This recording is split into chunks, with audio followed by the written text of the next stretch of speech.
ಬೆಂಗಳೂರಲ್ಲಿ 4 ಹನಿ ಮಳೆ ಸರಿಯಾಗಿ ನೆಟ್ಟಿಗೆ ಬಿತ್ತು ಅಂತಂದರೆ ಬೆಂಗಳೂರಿನ ಯೋಗ್ಯತೆ ಅರ್ಥ ಆಗ್ಬಿಡುತ್ತೆ ಅಂತ ನಾನು ತುಂಬ ಸಂದರ್ಭಗಳಲ್ಲಿ ಹೇಳಿದ್ದೀನಿ. ಅದನ್ನು ಒಂದು ಅದ್ಭುತವಾದಂಥ ಸಾಲುಗಳಿಂದ ನನ್ನ ಮಾತುಗಳನ್ನು ಆರಂಭ ಮಾಡ್ತಾ ಇದ್ದೀನಿ. ಹಸಿರಿತ್ತಲ್ ಹಸಿರತ್ತಲ್ ಹಸಿರೆತ್ತಲ್ ಹಸುರಿನಲ್ಲಿ ಹಸಿರ್ಗಟ್ಟಿತೋ ಕವಿಯಾತ್ಮಂ ಹಸಿರೇ ನೆತ್ತರೊಡಲಿನಲ್ಲಿ ಎನ್ನುವಂಥ ಒಂದು ಮಾತಿದೆ. ಬಹುಶಃ ನನಗನ್ಸುತ್ತೆ ಯಲ್ಲಪ್ಪ ರೆಡ್ಡಿಯವರು ನೋಡಿದಂಥ ಸಂದರ್ಭದಲ್ಲಿ ಅವರ ದೇಹದಲ್ಲಿ ಹರಿಯುವಂಥ ರಕ್ತದ ಬಣ್ಣ ಕೆಂಪಿದೆಯೋ ಅಥವಾ ಹಸಿರಿದೆಯೋ ಅಂತ ನೋಡಬೇಕು ಅಂತ ಅನ್ಸುತ್ತೆ ನನಗೆ.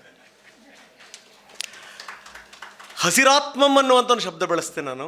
ಬಹುಶಃ ಏನು ಅಂದರೆ ಆ ಹಸಿರಾತ್ಮದ ಜೊತೆಗೆ ಸಂಬಂಧಪಟ್ಟಿರುವಂಥ ತಾವೆಲ್ಲರೂ ಇದಿರಲ್ಲ, ನನ್ನನ್ನು ಸೇರಿಕೊಂಡಂಗೆ ನಾವು ಭಾಗ್ಯಶಾಲಿಗಳು ಅಂತ ಹೇಳ್ತಾ ನನ್ನ ಮಾತನ್ನು ನಾನು ಶುರು ಮಾಡ್ತಾಯಿದ್ದೀನಿ. ನಾನು ಪುಸ್ತಕ ಓದಿದ್ದೀನಿ, ಒಂದು 2-3 ಬಾರಿ ಅವ್ರ ಜೊತೆಗೆ ನಾನು ಕಾರ್ಯಕ್ರಮಗಳನ್ನು ಮಾಡಿದ್ದೀನಿ. ಏನಾದರೂ ಈ ನೇಚರಿಗೆ ಸಂಬಂಧಪಟ್ಟಿರೋ ಹಾಗೆ ಏನಾದರೂ ಇಶ್ಯೂಗಳು ಬಂದಂಥ ಸಂದರ್ಭದಲ್ಲಿ ನನಗೆ ಮೊದಲು ನೆನಪಾಗುವಂಥವ್ರು ಅವರನ್ನೇ. ನಾನು ಯಾವಾಗ ಕರೆ ಮಾಡಿದರೂ ಕೂಡ ಒಂದು ಸ್ವಲ್ಪನೂ ಕೂಡ ಬೇಸರಿಸಿಕೊಳ್ಳದೇ ನಮ್ಮ ಕಾರ್ಯಕ್ರಮಗಳಿಗೆ ಬಂದಿದ್ದಿದೆ, ಅಥವಾ ದೂರವಾಣಿ ಮುಖಾಂತರನಾದರೂ ಅವರು ನಮ್ಮ ಲೈವಲ್ಲಿ ಮಾತಾಡಿದ್ದಿದೆ. ಅವರ ಪುಸ್ತಕ ನೋಡಿದಂಥ ಸಂದರ್ಭದಲ್ಲಿ ನನಗನ್ನಿಸಿದ್ದು ಬಹಳಷ್ಟು ವಿಷಯಗಳ ಅನಾವರಣ ಆಗಿದೆ ಆ ಪುಸ್ತಕದಲ್ಲಿ. ಬಹಳಷ್ಟು ವಿಷಯಗಳು ಅವರ ಬಾಲ್ಯದಿಂದ ಹಿಡಿದು ಅವರ ಯಾರ್ಯಾರ ಜೊತೆಗೆ ಅವರ ಒಡನಾಟ ಇತ್ತು ಅನ್ನೋದ್ರ ಬಗ್ಗೆ ನಾನು ಒಂದು ಸಂಗತಿನ ಹೇಳಬೇಕು ನಾನು ಈ ಸಂದರ್ಭದಲ್ಲಿ. ಏನು ಅಂದರೆ, ನಾವೆಲ್ಲ ಈ ರಾಜಕೀಯ ಜೊತೆಗೆ ಬಹಳ ನಂಟನ್ನು ಇಟ್ಕೊಂಡಿರ್ತೀವಿ, ಒಡನಾಟವನ್ನು ಇಟ್ಕೊಂಡಿರ್ತೀವಿ. ಅವರು ಕೂಡ ಬಹಳಷ್ಟು ಜನ ರಾಜಕಾರಣಿಗಳ ಬಗ್ಗೆ, ಅವರ ಸಂಬಂಧಗಳ ಬಗ್ಗೆ ಅದರಲ್ಲಿ ಉಲ್ಲೇಖ ಮಾಡಿದ್ದಾರೆ. ದೇವರಾಜ ಅರಸು ಅವ್ರದ ಬಗ್ಗೆ ಬರುತ್ತೆ. ಇವರು ತುಂಬ ಕಿರಿಯ ಅಧಿಕಾರಿಯಾಗಿದ್ದರೂ ಕೂಡ ಇವರ ಮಾತನ್ನು ಎಷ್ಟು ಪುರಸ್ಕರಿಸ್ತಾ ಇದ್ದರು, ಏನು ಎತ್ತ ಅನ್ನೋದ್ರ ಬಗ್ಗೆ.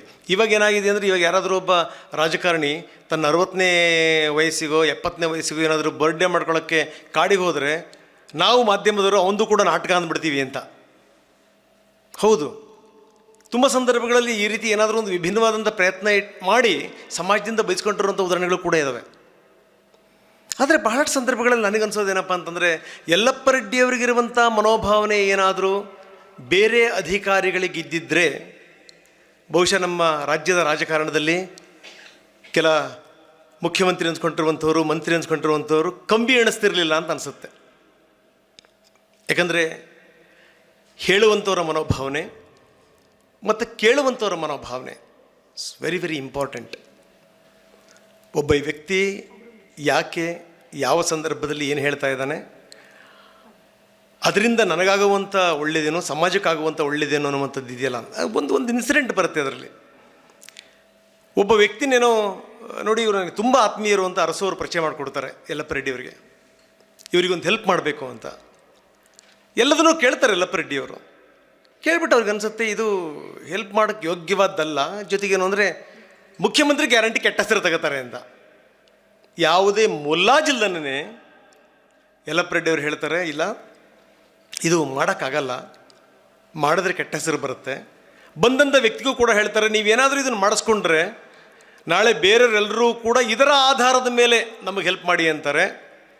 ನೋಡಿ, ನೀವು ಕೆಟ್ಟ ಹೆಸರು ತಗೊಳ್ಳೋದಲ್ದೇನೆ ಅವರ ಕ್ರೆಡಿಬಿಲಿಟಿ ಇದೆಯಲ್ಲ, ಕ್ರೆಡಿಬಿಲಿಟಿಗೂ ಕೂಡ ಧಕ್ಕೆ ಆಗುತ್ತೆ, ಇನ್ನು ನಿಮ್ಮಿಷ್ಟ ಅಂತ. ಆ ವ್ಯಕ್ತಿ ಒಂದು ಕ್ಷಣ ಆಕಾಶವನ್ನು ನೋಡಿ ಕರೆಕ್ಟ್ ಅಂದ್ಕೊಂಡು ಅಲ್ಲಿಂದ ಎದ್ದು ಹೋಗ್ತಾರೆ ಅಂತ. ಯಾಕೆ ನನಗಿದು ಇಷ್ಟ ಆಯಿತು ಅಂತಂತಂದರೆ, ಆ ಹೇಳುವಂಥ ಮನೋಭಾವನೆ ಇದೆಯಲ್ಲ, ಇಟ್ಸ್ ವೆರಿ ಇಂಪಾರ್ಟೆಂಟ್. ಸ್ವಾಮಿ ನೀವು ಬಂದಿದ್ದೀರಿ, ಇದು ಮಾಡ್ಕೊಡೋಕ್ಕಾಗಲ್ಲ ಅನ್ನೋದಾದರೆ ಯಾಕೆ ಮಾಡ್ಕೊಡೋಕ್ಕಾಗಲ್ಲ, ಮಾಡಿಕೊಟ್ಟರೆ ನಿಮ್ಮ ಹಾರ್ಡ್ ಅಂಡ್ ಕ್ರೆಡಿಬಿಲಿಟಿ ಎಷ್ಟರ ಮಟ್ಟಿಗೆ ಮೂಲೆ ಗುಂಪಾಗಿಬಿಡುತ್ತೆ ಅಂತ ಹೇಳುವಂಥ ಎದೆಗಾರಿಕೆ ಇವತ್ತು ನಮ್ಮ ಅಧಿಕಾರಿಗಳಿಗೆ 2 ಜನಕ್ಕಿದೆ ಅನ್ನೋದು ನನ್ನ ಪ್ರಶ್ನೆ. ಅದಕ್ಕೆ ನಾನು ಹೇಳಿದೆ, ಒಂದಿಷ್ಟು ಜನ ಕಂಬಿ ಎಣಿಸೋದು ತಪ್ತಾ ಇತ್ತು ಇಂಥ ಅಧಿಕಾರಿಗಳಿದ್ದಿದ್ರೆ ಅಂತ. ಒಂದು ಕಡೆಗೆ ಇದು ಸಾಧ್ಯವೇ ಇಲ್ಲ ಅನ್ನೋದನ್ನು ಕೂಡ ಮಾಡಿ ಕಂಬಿ ಎಣಿಸಿರುವಂಥವ್ರು ನಮ್ಮ ಎದುರುಗಡೆಗಿದ್ದಾರೆ. ಇನ್ನೊಂದು ಕಡೆಗೆ ವ್ಯವಸ್ಥಿತವಾಗಿ ಕೆಲವ್ರನ್ನ ಹಾದಿ ತಪ್ಪಿಸಿ ಈಗ ಪದತ್ಯಾಗದ ತನಕ ತಗೊಂಬಂದು ನಿಲ್ಲಿಸಿರುವಂಥ ಅಧಿಕಾರಿಗಳು ಕೂಡ ನಮ್ಮ ಜೊತೆಗಿದ್ದಾರೆ. ನಾನು ಯಾರ್ದು ಅಂತ ಹೇಳೋಕ್ಕೆ ಹೋಗಲ್ಲ, ನಿಮಗೆ ಅರ್ಥ ಆಗುತ್ತೆ ಅದು ಸಂಗತಿ. ಇದು ದುರಂತ, ದುರ್ದೈವ ಅಂದರೆ ಇದು. ಹಸಿರಿನ ಬಗ್ಗೆ ತುಂಬ ಸಂದರ್ಭಗಳಲ್ಲಿ ಬೆಂಗಳೂರಿನ ಮರಗಳ ಬಗ್ಗೆ ನಾನು ಅವರು ಚರ್ಚೆ ಮಾಡಿದ್ದೀವಿ, ಲೈವಲ್ಲೂ ಚರ್ಚೆ ಮಾಡಿದ್ದೀವಿ, ಫೋನ್ ಮುಖಾಂತರನೂ ಚರ್ಚೆ ಮಾಡಿದ್ದೀವಿ. ನಿಮಗೆ ಗೊತ್ತಿದೆ, Bengaluru I T city, Bengaluru garden city, Bengaluru ಏನು ಅದಕ್ಕೆ ನಾವು ಏನು ಲೇಕ್ ಸಿಟಿ ಎಷ್ಟು ಉಳಿದಿವೆ ಪ್ರಶ್ನೆ ಬೇರೆ. ನಾವು ಹಾಡಿ ಹೊಗಳ್ತೀವಿ. ಹೊಗಳದಂಥ ಸಂದರ್ಭದಲ್ಲಿ ನಾವು ಒಂದು ಮಾತನ್ನು ಹೇಳ್ತೀವಿ, ಏನು ಅಂದರೆ ಬೆಂಗಳೂರಲ್ಲಿ 4 ಹನಿ ಮಳೆ ಸರಿಯಾಗಿ ನೆಟ್ಟಗೆ ಬಿತ್ತು ಅಂತಂದರೆ ಬೆಂಗಳೂರಿನ ಯೋಗ್ಯತೆ ಅರ್ಥ ಆಗಿಬಿಡುತ್ತೆ ಅಂತ ನಾನು ತುಂಬ ಸಂದರ್ಭಗಳಲ್ಲಿ ಹೇಳಿದ್ದೀನಿ ಅದನ್ನು. ಮರಗಳು ಬುಡ ಸಮೇತ ಹೊದ್ಕೊಂಬಿದ್ದಿರ್ತವೆ, ಅರ್ಧಕ್ಕೆ ಕತ್ತರಿಸಿರ್ತವೆ. ಅದ್ರ ಬಗ್ಗೆ ನಾನು ಚರ್ಚೆ ಮಾಡಿದಂಥ ಸಂದರ್ಭದಲ್ಲಿ ಯಲ್ಲಪ್ಪ ರೆಡ್ಡಿ ಅವರು ತುಂಬ ಅದ್ಭುತವಾಗಿ ಮಾತಾಡಿದರು. ಆ ಮಾತುಗಳನ್ನು ನಾನು ನಿಮಗೆ ಹೇಳಲೇಬೇಕು. ಅವ್ರು ಹೇಳ್ತಾರೆ, ಇದ್ಯಾವುದು ನಮ್ಮ ನೆಲದ ಮರಗಳಲ್ಲ ರಂಗನಾಥ್, ನಾವು ಹಾಕ್ಬಿಟ್ವಿ, ದೆವ್ವನಂಗೆ ಬೆಳ್ಕೊಂಬಿಟ್ಟಿವೆ, ಭೂತಾಕಾರವಾಗಿ ಬೆಳ್ಕೊಂಬಿಟ್ಟಿವೆ. ಒಳಗಡೆ ಸತ್ವ ಇದೆಯಾ? ದೇವರಣೆಗೂ ಇಲ್ಲ. ನಮ್ಮ ನ್ಯಾಯಮೂರ್ತಿಗಳು ಹೇಳ್ತಾ ಇದ್ರು, ಸಾಲು ಮರಗಳನ್ನು ನೆಟ್ಟಂಥ ಸಂಗತಿಗಳನ್ನು ಪದೇ ಪದೇ ಹೆಂಗೆ ಬಂತು ಅನ್ನೋದ್ರ ಬಗ್ಗೆ ಹೇಳ್ತಾ ಇದ್ರು. ಆದರೆ ಇಲ್ಲಿ ಕೆಲವೊಂದು ಸಂದೇಶ ಇದೆ. ಇಲ್ಲಿ ಬೆಂಗಳೂರಿನ ಮರಗಳಲ್ಲಿ ಒಂದು ಸಂದೇಶ ಇದೆ. ಬೆಂಗಳೂರಿನ ಮರಗಳಲ್ಲಿರುವಂಥ ಸಂದೇಶ ಏನಪ್ಪ ಅಂದರೆ ನಾವೆಷ್ಟು ಟೊಳ್ಳಾಗಿದ್ದೀವಿ ಅನ್ನೋದನ್ನು ತೋರಿಸುತ್ತಿದ್ದು ಅಂತ. ನಮ್ಮ ನೀತಿ ನಿಲುವುಗಳು, ನಮ್ಮ ಮನೋಭಾವನೆಗಳು ಎಷ್ಟು ಟೊಳ್ಳಾಗಿವೆ ಅನ್ನೋದಕ್ಕೆ ಬೆಸ್ಟ್ ಎಕ್ಸಾಂಪಲ್ ಬೆಂಗಳೂರಿನ ಮರಗಳು. ಹೊತ್ಕೊಂಬಿದ್ದಾಗಲೇ ಗೊತ್ತಾಗುತ್ತೆ, ಅಬ್ಬಾ ಏನಪ್ಪ ಹಿಂಗಿದ್ದಂಥ ಮರ ಹಿಂಗೆ ಬಿದ್ದು ಬಿಡ್ತಲ್ಲ ಅಂತ. ಒಳಗಡೆ ಪೂರ್ತಿ ಟೊಳ್ಳು. ನಮ್ಮ ಮನೋಭಾವನೆಯೂ ಕೂಡ ಟೊಳ್ಳೆನೆ. ಪುಸ್ತಕದಲ್ಲಿ ಒಂದು ಉಲ್ಲೇಖ ಬರುತ್ತೆ ಕೋಲಾರದ ವಿಚಾರಕ್ಕೆ ಸಂಬಂಧಪಟ್ಟಂಗೆ. ನಮ್ಮ ಸನ್ಮಾನ್ಯ ನ್ಯಾಯಮೂರ್ತಿಗಳು ಕೂಡ ಕೋಲಾರದವರೇ. ನಾನೊಂದ್ಸರಿ ಒಬ್ಬ ರಾಜಕಾರಣಿ ಕೇಳಿದ್ದೆ, ಗಲೀಜು ನೀರು ಬಿಟ್ಟು, ಕೊಳಚೆ ನೀರು ಬಿಟ್ಟು ನೀರು ಕೊಟ್ಟಿವಿ ನೀವು ಕೋಲಾರಕ್ಕೆ ಅಂತ ಹೇಳ್ತಿರಲ್ಲ, ನಾಚಿಕೆ ಆಗಲ್ವಾ ಅಂತ ಕೇಳಿದ್ದೆ ನಾನು. ನಾಚಿಕೆ ಆಗೋದು ಬೇಡವೇನ್ರಿ? ಎಷ್ಟು ಸಂಗತಿಗಳು ಬಂತು ನೋಡಿ ನಮ್ಮಲ್ಲಿ. 30 ಅಡಿ ನೀರು ಸಿಗ್ತಾ ಇತ್ತಪ್ಪ, 50 ಅಡಿ ನೀರು ಸಿಗ್ತಾ ಇತ್ತಪ್ಪ, 100ರಿಂದ ಹೋಗಿ 1000 ತನಕ ಹೋಯಿತು. ಹೋಗಲಿ ಈ ಕೊಳಚೆ ನೀರನ್ನು ನೀವೇನಾದರೂ ನೆಟ್ಟಿಗೆ ಸ್ವಚ್ಛ ಮಾಡಿಬಿಟ್ಟು ಅದನ್ನು ಜನಗಳಿಗೂ ಉಪಯೋಗ ಮಾಡಿದ್ರೆ ನಿಜಕ್ಕೂ ನಮ್ಮ ಅಭಿನಂದನೆ ಇದೆ. ಕೊಳಚೆ ನೀರನ್ನು ಬಿಟ್ಟು ನಾವು ದೊಡ್ಡ ಸಾಧನೆ ಮಾಡಿದ್ವಿ ಅಂತ ಹೇಳ್ಕೊಳ್ಳೋದ್ರಲ್ಲಿ ಏನು ಅರ್ಥ ಇದೆ ಹೇಳಿ? ಏನು ಅರ್ಥ ಇದೆ? ಇರೋ ಕೆರೆಗಳನ್ನ ಎಷ್ಟರ ಮಟ್ಟಿಗೆ ನುಂಗಿ ನೀರು ಕುಡಿದಿದ್ದೀವಿ ನಾವು ಅಂತ ನಾನು ಹೇಳ್ತೀನಿ. ಬಹುಶಃ ನನಗನ್ಸುತ್ತೆ ಇಂಥವರ ಮಾತನ್ನು ನಾವು ಸರಿಯಾಗಿ ಆಲಿಸಿಬಿಟ್ಟಿದ್ದಿದ್ರೆ, ನಮ್ಮ ವ್ಯವಸ್ಥೆ ಯಲ್ಲಪ್ಪ ರೆಡ್ಡಿಯವರ ಮಾತನ್ನು ಕೇಳಿದರೆ ಇವತ್ತು ನಮ್ಮ ಕೆರೆಗಳು ಬರಡಾಗ್ತಿರಲಿಲ್ಲ, ನಾವು ಅದನ್ನು ಕುತ್ತಿಗೆ ಹಿಚ್ಕುವಂಥ ಕೆಲಸ ಮಾಡ್ತಿರಲಿಲ್ಲ. ಇವತ್ತು ನಾವು ಬೆಂಗಳೂರಿನ ಜನ ಕಾವೇರಿ ನೀರಿನ ಮೇಲೆ ಡಿಪೆಂಡ್ ಆಗುವಂಥ ಸಂದರ್ಭನೇ ಬರ್ತಿರಲಿಲ್ಲ. ಯಾಕೆ ಅವರೆಲ್ಲ ಅಷ್ಟು ಮಾತಾಡ್ತಾರೆ? ಯಲ್ಲಪ್ಪ ರೆಡ್ಡಿ ಅವ್ರನ್ನ ಮಾತಾಡಿಸಿ ಒಂದು ಸರಿ ಶುರು ಮಾಡೋದು ಅಂತ ನಿಲ್ಲಿಸಲ್ಲ ಅವರು. ಆ ಮನಸ್ಸಲ್ಲಿ ಆ ಹೆಪ್ಪುಗಟ್ಟಿರುವಂಥ ಮನೋಭಾವನೆ ಇದೆ ಅವರಿಗೆ. ಎಂಥ ದರಿದ್ರ ಸಮಾಜದಲ್ಲಿ ನಾವು ಬದುಕ್ತಾ ಇದ್ದೀವಿ ಅನ್ನುವಂಥ ವೇದನೆ ಇದೆ ಅವರಿಗೆ, ಆಕ್ರೋಶ ಇದೆ ಅವರಿಗೆ. ಅವ್ರ ಜೊತೆ ಮಾತಾಡಿದಂಥ ಸಂದರ್ಭದಲ್ಲಿ ಅದೆಲ್ಲದೂ ಕೂಡ ಹೊರಗಡೆ ಬರುತ್ತೆ. ಯಾಕೆ ನಾವು ಹೆಂಗಿದ್ದೀವಿ ಅಂತ. ರಾಮಚಂದ್ರ ಅವರು ಇದ್ದರು, ಹೋದರು. ರಾಮಚಂದ್ರ ಅವ್ರನ್ನ ಇದ್ದಕ್ಕಿದ್ದಂಗೆ ತೆಗಿಬೇಕು ಅಂತ ನಾನು ಹೇಳಬಾರ್ದು, ಅವ್ರ ಅನುಪಸ್ಥಿತಿನಲ್ಲಿ ಗೊತ್ತಿರುವಂಥ ಸಂಗತಿ, ಅದಕ್ಕೋಸ್ಕರ ಹೇಳ್ತಾ ಇದ್ದೀನಿ.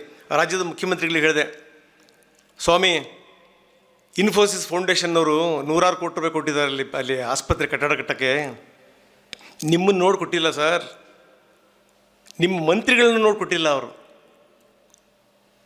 ನೋಡಿ ಕೊಟ್ಟಿದ್ದಾರೆ. ಬಿಲ್ಡಿಂಗ್ ಆಗೋ ತನಕ ಬಿಡಿ ಅಟ್ಲೀಸ್ಟ್ ಅಂತ ಹೇಳಿದ್ದೆ ನಾನು.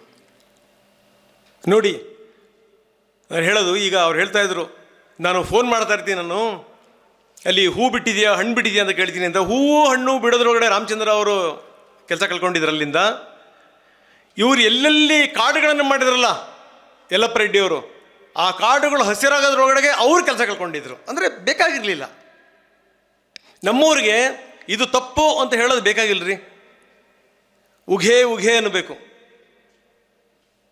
ಯಾರು ಮಾತಾಡ್ತಾರೆ ಅಂತಂದರೆ ನಿಷ್ಠುರವಾಗಿರುವಂಥವ್ರು, ಹುಚ್ಚರು ಅಂತಾರೆ ನೋಡಿ. ಎಸ್, ಆಗಲೇ ಯಾವುದೋ ಒಂದು ಸಂದರ್ಭದಲ್ಲಿ ಹುಚ್ಚತನ ಬಂತು. ಬಹುಶಃ ನನಗೆ ಅನಿಸುತ್ತೆ ಇವತ್ತು ವೇದಿಕೆ ಮೇಲೆ ಗಣ್ಯಾತಿ ಗಣ್ಯರಿದ್ದಾರೆ, ಬಹುಶಃ ಆ ಹುಚ್ಚತನನೇ ಅವ್ರನ್ನ ಭಾಳ ಡಿಫ್ರೆಂಟಾಗಿ ಇಟ್ಟಿದೆ ಅಂತ ನಾನು ಭಾವಿಸ್ತೀನಿ. ಯಾರಿಗಿದೆ ಈಗಿನ ಕಾಲದಲ್ಲಿ ಗಿಡ ಮರಗಳ ಜೊತೆ ಮಾತಾಡುವಂಥ ಮನೋಭಾವನೆ? ಯಾರಿಗಿದೆ ಸ್ವಾಮಿ ಪ್ರಾಣಿಗಳ ಜೊತೆಗೆ ಮಾತಾಡುವಂಥ ಮನೋಭಾವನೆ? ಯಾರಿಗಿದೆ? ಯಾಕಿದೆ ಅಂದರೆ ಅವರ ರಕ್ತದ ಕಣಕಣದಲ್ಲಿ ಆ ಪ್ರೀತಿ ಇದೆ, ಅದಕ್ಕೋಸ್ಕರ ಇದೆ. ಇಂಥವ್ರನ್ನ ಪಡೆದಿರುವಂಥ ನಾವು ಧನ್ಯರು. ಮೇಡಮ್ ಆರಂಭದಲ್ಲಿ ಭಾಳ ಅದ್ಭುತವಾಗಿ ಹೇಳಿದ್ರು, ನನಗೆ ಅವ್ರ ಮಾತು ಭಾಳ ಇಷ್ಟ ಆಯಿತು. ಬಾವಿಗಳನ್ನು ತೋಡಿಸುವಂಥವ್ರು, ಕೆರೆಗಳನ್ನು ಕಟ್ಟುವಂಥವ್ರು, ಇದನ್ನೆಲ್ಲ ಹೇಳ್ತಾ ಅವ್ರು ಎಷ್ಟು ಜನ ಗಂಡು ಮಕ್ಕಳಿಗೆ ಸಮ. ಈಗ ಕೆರೆಯನ್ನು ಕೊಲ್ಲುವಂಥವರು ನಾವು ಯಾರಿಗೆ ಸಮ? ನಾವು ಯಾವ ನೀಚರಿಗೆ ಸಮ? ನಾವು ಯೋಚನೆ ಮಾಡಬೇಕು. ಮರಗಳನ್ನು ಕಡಿದು ನಾವು ಬೋಳಿಸಿಟ್ಟಿದ್ದೀವಲ್ಲ, ಯಾವ ನೀಚರಿಗೆ ಸಮ ನಾವು, ಯಾವ ಪಾಪಿಗಳಿಗೆ ಸಮ ನಾವು ಯೋಚನೆ ಮಾಡಬೇಕು. ಬಹುಶಃ ನನಗನ್ಸುತ್ತೆ, ಯಾಕಂದರೆ ವೃಕ್ಷಗಳು ಸುಮ್ಮನೆ ಅಲ್ಲ ರೀ. ನೀವೀಗಲೂ ಹೇಳ್ತೀನಿ, ಈ ದೇವಿಯ ಆರಾಧನೆ ಮಾಡುವಂಥವ್ರಿಗೆ ಬೇವಿನ ಮರ ಕಡಿಯಲ್ಲ, ಉಳಿದು ಬೇವಿನ ಮರಗಳು ಅಂತ ಅರ್ಥ. ನಂದಿಯನ್ನು ಪೂಜಿಸುವಂಥವ್ರು ನಂದಿ ಮರ ಕಡಿಯಲ್ಲ, ಶಿವನನ್ನು ಪೂಜಿಸುವಂಥವ್ರು ಉಳಿದು ನಂದಿ ಮರಗಳು ಅಂತ ಅರ್ಥ. ಅರಳಿ ಮರ ಕಡಿಯಲ್ಲ. ಅದಕ್ಕೆ ನಾವು ಒಂದು ಶ್ಲೋಕನೇ ಹೇಳ್ಬಿಡ್ತೀವಿ. ಪ್ರಶ್ನೆ ಬೇರೆ.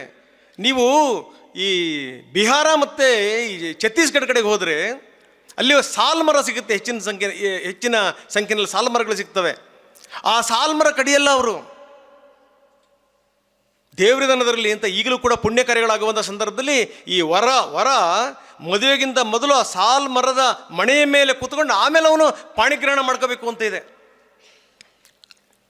ಹಿತ್ಲಲ್ಲಿ ನಾಗೇಂದ್ರ ಭಟ್ರಿಗೆ ಬಹಳ ಆತ್ಮೀಯತೆ ಇದೆ. ಸುಚರಿತಾ ಮೇಡಮ್ ಕೂಡ ಅವ್ರ ಬಗ್ಗೆ ತುಂಬ ಹೇಳ್ತಾ ಇದ್ರು. ಬಹುಶಃ ಏನು ಅಂದರೆ, ಹಿತ್ತಳ್ಳಿ ನಾಗೇಂದ್ರ ಭಟ್ರು ಇಷ್ಟೊಂದು ಜನರಿಗೆ ಪರಿಚಿತರಾದ್ರಲ್ಲ, ಅದಕ್ಕೆ ಕಾರಣನೇ ನಮ್ಮ ಡಾಕ್ಟರ್ ಯಲ್ಲಪ್ಪ ರೆಡ್ಡಿ ಅವರು. ಬಹಳ ಅದ್ಭುತವಾಗಿ ಹೇಳ್ತಾರೆ ಅವರು ಒಂದು ಮಾತನ್ನು. ಮನೆ ಕಟ್ಟೋದಕ್ಕಿಂತ ಮೊದಲು ವಾಸ್ತು ನೋಡ್ತಿರಲ್ಲ, ಏನು ವಾಸ್ತು ಅಂತ ಕೇಳ್ತಾರೆ ಅವರು. ಏನು ವಾಸ್ತು ರೀ? ವಾಸ್ತು ಫಾಲೋ ಮಾಡಿ ವಸ್ತುನೇ ಸರಿ ಇಲ್ಲ ಅಂತಂದರೆ ಏನು ಬಂತು? ಈ ವಸ್ತುನೇ ಸರಿ ಇಲ್ಲ ಅಂದರೆ ಏನು ಬಂತು? ಹೃದಯ ಸರಿ ಇಲ್ಲ ಅಂತ ಅವ್ರು ಹೇಳ್ತಾರೆ. ಕೆಲವೊಂದು ಮರಗಳನ್ನು ಬೆಳೆಸಿ ಆಮೇಲೆ ನೀವು ಮನೆ ಕಟ್ಟಬೇಕು, ಅದು ನಿಜವಾದಂಥ ವಾಸ್ತು ಅಂತ. ಎಂಥ ಅದ್ಭುತವಾದಂಥ ಸೈನ್ಸ್ ಇದೆ ನೋಡಿ. ಮೊದಲು ಮರಗಳನ್ನು ಬೆಳೆಸಿ ಆಮೇಲೆ ಮನೆ ಕಟ್ಟಬೇಕಂತೆ. ಇನ್ನೊಂದು ಹೆಜ್ಜೆ ಮುಂದಕ್ಕೆ ಹೋಗಿ ಹೇಳ್ತಾರೆ ಅವರು, ಭಾಳ ಅದ್ಭುತವಾಗಿ ಹೇಳ್ತಾರೆ. ಹಿಂದೆಲ್ಲ ಪಾಣಿಗ್ರಹಣಕ್ಕೆ ಹೋಗುವಂಥ ಸಂದರ್ಭದಲ್ಲಿ ವಧು ವರ ಮೊದಲು ತಮ್ಮ ಮನೆಯ ಮುಂಭಾಗದಲ್ಲಿ ಮಡಿ ಮಾಡಿಕೊಂಡು, ಅಂದರೆ ನೀರು ನಿಲ್ಲಿಸಿ ಕೆಸರು ಮಾಡಿ ಅಲ್ಲಿ ಭತ್ತವನ್ನು ಬಿತ್ತಿ ಭತ್ತವನ್ನು ಬೆಳೆದು ಅಕ್ಕಿ ಮಾಡಿಕೊಂಡು ಆ ಅಕ್ಕಿಯಿಂದ ನಮಗೆ ಅಕ್ಷತೆ ಹಾಕಬೇಕು ಅಂತ ಕೇಳ್ತಾ ಇದ್ರಂತೆ. ಎಲ್ಲಿದೆ? ಎಲ್ಲಿ ಹೋಯ್ತು ಇವೆಲ್ಲವೂ ಕೂಡ? ಯಾಕಪ್ಪ ಅಂದರೆ ನಾವು, ನಮ್ಮ ಮನಸ್ಸು ಕೆಟ್ಟು ಹೋಗಿದೆ, ದುರಾಸೆ ನಮ್ಮನ್ನು ಆವರಿಸ್ಕೊಂಡ್ಬಿಟ್ಟಿದೆ. ಕಾರ್ಯಕ್ರಮ ಶುರುವಾಗೋದಕ್ಕಿಂತ ಮೊದಲು ಭಾಳ ಟೈಮ್ ಇತ್ತು, ನಾನು ಮಾತಾಡ್ತಾ ಇದ್ದೆ. ಅವರು ಈ ಸೀಮೆ ಜಾಲಿ ಬಗ್ಗೆ ಹೇಳ್ತಾ ಇದ್ರು. ಸೀಮೆ ಜಾಲಿ ಬಗ್ಗೆ, ಸೀಮೆ ಜಾಲಿ ಎಷ್ಟರ ಮಟ್ಟಿಗೆ ವ್ಯಾಪಿಸ್ಕೊಂಡ್ಬಿಟ್ಟಿದೆ. ಸೀಮೆ ಜಾಲಿ ಜೊತೆಗೆ ಈ ಬೇರೆ ಬೇರೆ ಈ ಲಂಟಾನ ಮರದ ಬಗ್ಗೆ ಹೇಳ್ತಾ ಇದ್ರು ಅವರು. ಇವತ್ತು ನಾವು ಏರ್ಪೋರ್ಟಲ್ಲಿ ಏನಾದರೂ ಹೋದರೆ ನೀವು ಲಂಟಾನದಲ್ಲಿ ಮಾಡಿರುವಂಥ ಆನೆಗಳು, ಯಾವುದು ಆನೆಗೆ ಮಾರಕವಲ್ಲ, ಅದರಲ್ಲಿ ಆನೆ ಮಾಡೋದು. ಆನೆ ನೋಡಿದ್ರೆ ಎಷ್ಟು ಬೇಜಾರು ಮಾಡ್ಕೋಬೇಕು. ಏನ್ರಿ ಇದು ಕರ್ಮ ಇದು ಅಂತೇಳಿ ಅಂತ. ಇಲ್ಲಿಗೆ ಬಂದಿದ್ದೀವಿ ನಾವು. ಯಾಕಪ್ಪ ಅಂತಂದರೆ ನಮ್ಮ ಮನಸ್ಸಿದೆಯಲ್ಲ, ಆ ಮನಸ್ಸಿನಲ್ಲಿ ಲಂಟಾನ ಬೆಳೆದ್ಬಿಟ್ಟಿದೆ. ನಮ್ಮ ಮನಸ್ಸಲ್ಲಿ ಜಾಲಿ ಬೆಳೆದು ಬಿಟ್ಟಿದೆ. ಹೇಗೆ ಕೇಳ್ತೀರಿ? ಇವ ರೈತ ಮುಖಂಡರಿದ್ದಾರೆ, ಅವರೆಲ್ಲ ನನಗೆ ಪರಿಚಿತರು. ಇವತ್ತು ನಾವು ವಿಷವನ್ನು ಬಿತ್ತಿ ವಿಷವನ್ನು ಬೆಳೀತಾ ಇದ್ದೀವಿ ನಾವು. ನಮ್ಮ ಮಣ್ಣು, ನಮ್ಮ ಗಾಳಿ, ನಮ್ಮ ನೀರು ಎಲ್ಲವನ್ನು ಕೂಡ ವಿಷ ಮಾಡಿಟ್ಟಿದ್ದೀವಿ ನಾವು. ವೈಜ್ಞಾನಿಕ ಬೆಳೆ ಇಲ್ಲ, ವೈಜ್ಞಾನಿಕ ಬೆಲೆ ಇಲ್ಲ, ಅಂತಹ ಸ್ಥಿತಿ. ಇಂಥ ಸಂದರ್ಭದಲ್ಲಿ ನನಗನ್ಸುತ್ತೆ ಯಲ್ಲಪ್ಪ ರೆಡ್ಡಿ ಅಂಥವರ ಅಗತ್ಯ ಬಹಳ ಇದೆ ಅಂಥೇಳಿ ಅಂತ. ಬಹಳ ಇದೆ. ನನಗೆ ಸುಚರಿತಾ ಮೇಡಮ್ ಕರೆದ ತಕ್ಷಣ ನಾನು ಕೇಳಿದೆ, ಮೇಡಮ್ ನನ್ನ ಯಾಕೆ ಕರಿತಾ ಇದ್ದೀರಿ ಅಂತ ಹೇಳಿ ಅಂತ. ಒಂದು ಈ ಟೆಲಿವಿಷನಲ್ಲಿ ಮಾತಾಡಿದ ತಕ್ಷಣ ದೊಡ್ಡವನಾಗಲ್ಲ ರೀ, ನನಗೆ ಗೊತ್ತದು. ಮಾಡುವವನು ದೊಡ್ಡವನಾಗ್ತಾನೆ, ಮಾತಾಡುವಂಥವನು ದೊಡ್ಡವನಾಗಲ್ಲ. ಯಾಕೆ ಕರಿತಾ ಇದ್ದೀರಿ ಮೇಡಮ್ ಅಂತ ಕೇಳಿದೆ. ಇಲ್ಲ ನೀವು ಬರಲೇಬೇಕು, ನಮ್ಮ ಅಪೇಕ್ಷೆ ಇದೆ ಅಂತ. ನನ್ನ ಭಾಗ್ಯ ಇವತ್ತು ಇಂಥವ್ರ ಜೊತೆಗೆ ನಾನು ವೇದಿಕೆ ಹಂಚ್ಕೊಂಡಿದ್ದೀನಿ. ಆದರೆ ಒಂದು ತಿಳ್ಕೊಳ್ಳಿ, ಇವರೆಲ್ಲರೂ ಕೂಡ ಒಂದು ಕೊಂಡಿಗಳಿವರು, ಕೊಂಡಿಗಳು. ನಾವು ಅವ್ರನ್ನ ಇನ್ನೂ 100 ವರ್ಷ ಬದುಕಲಿ ಅಂತ ಹೇಳೋದಕ್ಕಿಂತ ಇಂಥವ್ರು 100 ಜನ ಸೃಷ್ಟಿ ಆಗಲಿ ಅಂತ ಹೇಳುವಂಥದ್ದು ಭಾಳ ಸೂಕ್ತ ಅಂತ ಅನಿಸುತ್ತೆ. ಸೊ ಅವರ ಕನಸು ಕನವರಿಕೆಗಳು ನಮ್ಮಂಥವರಿಂದ ಸಾಕಾರ ಆಗಬೇಕು. ನೋಡಿ, ನಮ್ಮಲ್ಲೆಲ್ಲ ಇದೆ ರೀ, ಭಗವಂತ ಬೇಕಾದಷ್ಟು ಕೊಟ್ಟಿದ್ದಾನೆ. ಆ ಪುಸ್ತಕದಲ್ಲೂ ಕೂಡ ಅದೇ ಇದೆ. ನಮ್ಮಲ್ಲೇನು ಅಂದರೆ ಈ ಪರ್ವತಗಳು ಎಷ್ಟರ ಮಟ್ಟಿಗೆ ನೀವು ಏರ್ಪೋರ್ಟ್ ರೋಡಲ್ಲಿ ಲೆಫ್ಟಲ್ಲಿ ಹೋಗ್ತಾ ನೋಡಿ, ನೀವು ಯಾವುದೋ ಒಂಥರ ಅಸ್ಥಿ ಪಂಜರ ಥರ ನಿಂತ್ಕೊಂಡ್ಬಿಟ್ಟಿದೆ ಒಂದು ಬೆಟ್ಟ. ಅದು ಕೋರ್ಟ್ ತಡೆ ಕೊಟ್ಟಿರೋದ್ರಿಂದ ಬೋಳಸೋದ್ರಲ್ಲಿ ನಾವು ನಿಸ್ಸೀಮರು. ನಾವು ಸಿಕ್ತು ಅಂದ ತಕ್ಷಣ ನಮ್ಮದೇ ಅದು. ಇನ್ನು ಮುಂದಿನ ಜನಗಳು ನೋಡಿ, ನೀರು ನಮಗೆ ಬೇಕೇ ಬೇಕ್ರಿ, ನಾವು ನೀರು ಹಾಳು ಮಾಡ್ತೀವಿ. ಮಣ್ಣು ನಮಗೆ ಬೇಕೇ ಬೇಕು, ಮಣ್ಣನ್ನು ವಿಷಯ ಮಾಡ್ತೀವಿ ನಾವು. ಮುಂದಿನ ತಲೆಮಾರಿನ ಬಗ್ಗೆ ನಮಗೆ ಅರಿವಿಲ್ಲ. ನಾವು ದೋಚಬೇಕು, ನಾವು ಚೆನ್ನಾಗಿರಬೇಕು, ಕ್ಲೋಸ್.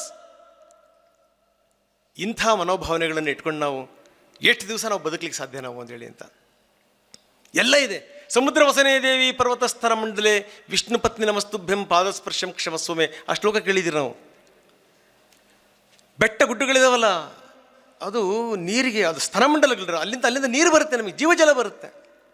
ಯಲ್ಲಪ್ಪ ರೆಡ್ಡಿಯವ್ರ ಮಾತನ್ನು ಸರಿಯಾಗಿ ಕೇಳಿ ಸರಿಯಾಗಿ ಫಾಲೋ ಮಾಡಿದ್ದಿದ್ರೆ ಇವತ್ತು ಕೊಡಗಲ್ಲಿ ಬೆಟ್ಟಗಳು ಗುಡ್ಡಗಳೇ ಸರಿತಾವಲ್ಲ, ಹಂಗೆ ಆಗ್ತಿರ್ಲಿಲ್ಲ ಅದು ಅಂತ ಹೇಳಿ ಅಂತ.